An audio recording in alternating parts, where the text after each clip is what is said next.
Hi everyone, my name is Farid Yaghini and Camp Aftermath Chairperson. Welcome to our official fourth episode, our video blogging initiative.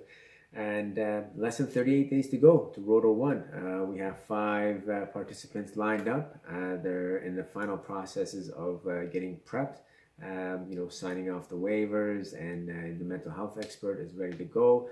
Our project is set up in Costa Rica, and basically we're kind of making final preps to go.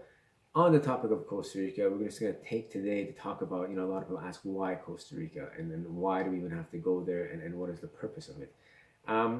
Costa Rica was chosen because it is a safe country. In fact, it's a blue zone country, so meaning it's one of the happiest places in the world.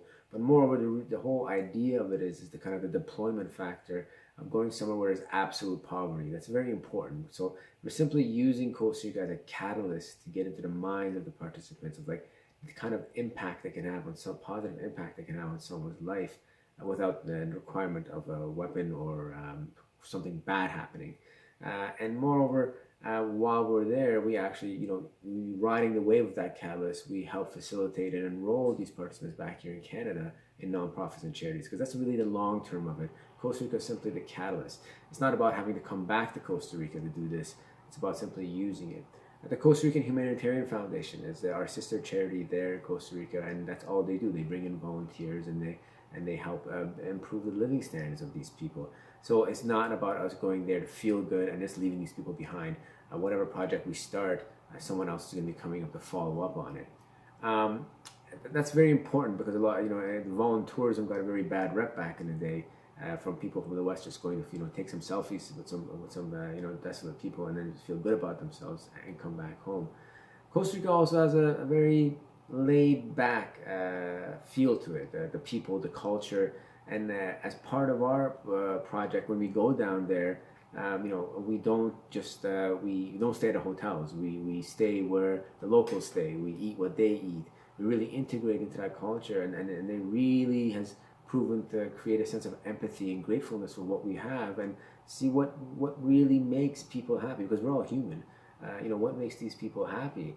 La Carpio is a neighborhood we're going to. It's in central San Jose, which is the capital. La Carpio is filled with lower income Costa Ricans, who are mostly Nicaraguan refugees during the 90s and Civil War. So it's kind of cool that these people are there. The Costa Rican government is taking care of these people as far as education and and stuff like that, transportation to work, but there's no hope. Living standards, they live in shanty towns, so we're not really going to somewhere where it's completely desolate, riddled with violence, and people dying of starvation. It's just it gives them such hope for us to go over there and increase their living standards, right?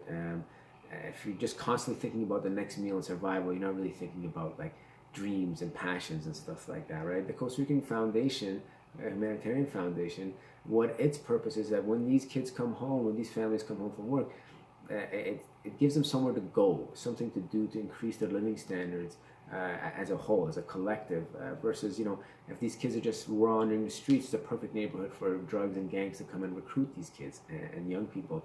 So we really have a deep impact.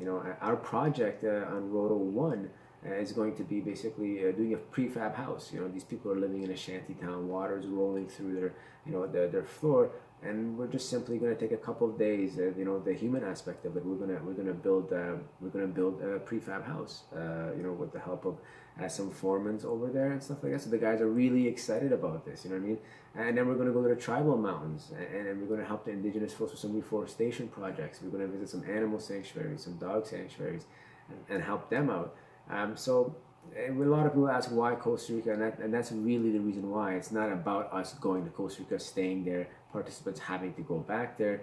It's more just to use as a catalyst to kind of get the idea of volunteerism and get that deep impact, have that impact in front of you and get that feedback, which we're hoping will carry over and we follow through phase 3 of our program. So phase 2 is obviously deploying to Costa Rica, phase 1 being the recruitment and suitability.